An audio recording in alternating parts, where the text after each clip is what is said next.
అధ్యక్ష, chief whip గారు మాట్లాడినప్పుడు 2-3 సార్లు నా పేరు తీసుకున్నారు.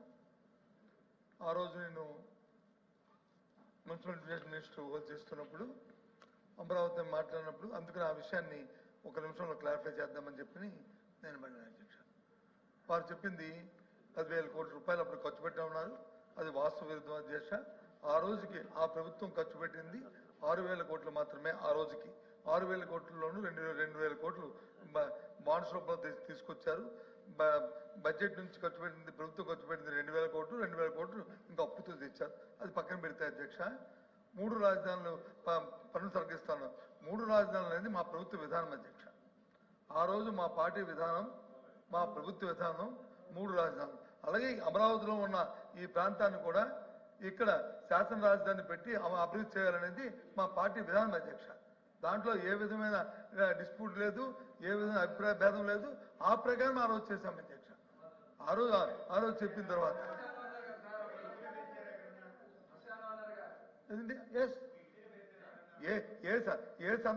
ఏ సందర్భంలో అన్నామని చెప్తాను అధ్యక్ష. ఇప్పుడు చెప్పారు కదా, మళ్ళీ నా నోటితో చెప్పడానికి అవసరం లేదు. కానీ మీరు అన్నారు కాబట్టి చెప్తున్నాను, మీరు అడుగుతున్నారు కాబట్టి వస్తానని. ఆ రోజు వచ్చి చూడడానికి వస్తానని ప్రభుత్వంలో పెద్దలు ఆ రోజు మాజీలు వచ్చి చెప్తే ఏముంది, ఇక్కడ 3 సంవత్సరాలు అయింది అమరావతి దాన్ని ప్రారంభించారు. 1,19,000 కోట్ల రూపాయలతో వచ్చి బడ్జెట్తో పెట్టి సుమారు 6,000 కోట్ల రూపాయలు కూడా ఇంకా ఖర్చు పెట్టగా దాని నుంచి ఆ రకంగా శ్మశానాలుగా దాని నుంచి ఏం చూడడానికి వస్తారయ్యా, దాన్ని ఏంటి చేస్తారు అని చెప్పి అన్నాను అధ్యక్ష. ఎస్ అన్నాను, చెప్తాను, అనలేదు అనట్లేదు కదండి. ఆ సందర్భం అది, ఆ సందర్భం అన్నా. కూర్చోమ్మా,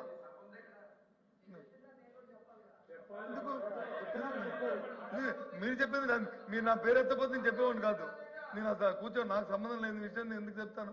మీ ఇష్టం, మీరేం మాట్లాడుకున్నా మీ ఎల్ఓపీ గారికి ఇది మీ చీఫ్ విప్ గారికి మీకు ఉన్న హక్కుతో మీరు మాట్లాడతారు. అదే అధ్యక్ష. కాబట్టి దయచేసి ఆ రోజు సందర్భం ఏంటంటే, ఆ రోజు అప్పుడున్న సందర్భంలోనూ యుద్ధాంశం అని చెప్పారు. ఏదైతే ఇల్లీగల్గా ఉన్న కన్స్ట్రక్షన్స్ ఏవవుతున్నాయో వాటిని కూలదడం జరిగింది తప్ప లీగల్గా ఉన్న దాన్ని ఏది ప్రభుత్వం వచ్చి ఎప్పుడు కూడా ఏది కూడా కూల్చదు అధ్యక్ష. ఈ సభ ద్వారా గౌరవ సభ్యులు కూడా తెలియజేస్తాను, దయచేసి మా ప్రభుత్వ విధానం 3 రాజధానులు. అదే విషయాన్ని నేను మళ్ళీ చెప్పాను, అదే చెప్తున్నాను కూడా అధ్యక్ష. అవసరం ఏంటి, అక్కడ ఉన్న వాళ్ళందరూ ఏంటి, మీరు ఆ మాట అన్నందుకు మీరు ఏమైనా కాటి కాపరా దానికి? కేబినెట్ సమావేశాలు నిర్వహించారు అంటే మీరు శ్మశాన వాటికలో కేబినెట్ సమావేశాలు నిర్వహించారా? నేను అవి కూడా చదువుతాను అధ్యక్ష. ఎప్పుడెప్పుడు కేబినెట్ సమావేశాలు నేను ఇచ్చేశారు?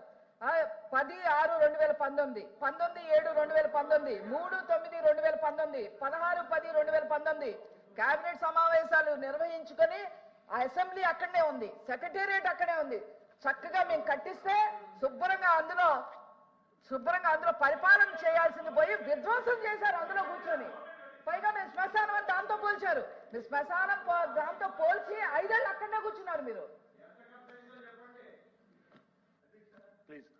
విషయం ఏంటంటే, మీరు పెట్టిన ప్రతి బిల్డింగ్ కూడా అది తాత్కాలికమని చెప్పిన మాట మర్చిపోయినట్టుకున్నారు. తాత్కాలికంగా ఒక అద్దెలు తీసుకుని లేకపోతే ఒక టెంపరీ కన్స్ట్రక్షన్ వేసి అందులో చేసుకుని ఆ కార్యక్రమాలు వచ్చి పెద్దగా గొప్పగా చెప్పుకుంటారు అధ్యక్ష. అది అదే ఏ రకంగా అధ్యక్ష? ఈ రోజు ఇక్కడ ఉన్న ఇక్కడ హౌస్ ఇది పర్మనెంట్ కాదు కదా అధ్యక్ష. మీ ఉద్దేశంలోను ఇది టెంపరీ కదా అధ్యక్ష. ఈ టెంపరీ దానికి ఎంత ఖర్చు పెట్టారు అధ్యక్ష? స్క్వేర్ ఫుట్ గా ఆ రోజు 10,500 రూపాయలు ఖర్చు పెట్టాం అధ్యక్ష. 10,500 రూపాయలు ఆ రోజు ఖర్చు అయింది. మీ లెక్కల్లో చూసుకోండి, మీ దగ్గర రికార్డు. నేను ఏం చెప్తే మా అబద్ధం కాదు. అయినప్పుడు కూడా దాని గురించి మాట్లాడలే, నేను దాని గురించి మాట్లాడలే. మీరు స్పష్టమైన మాటకి నేను చెప్పాను.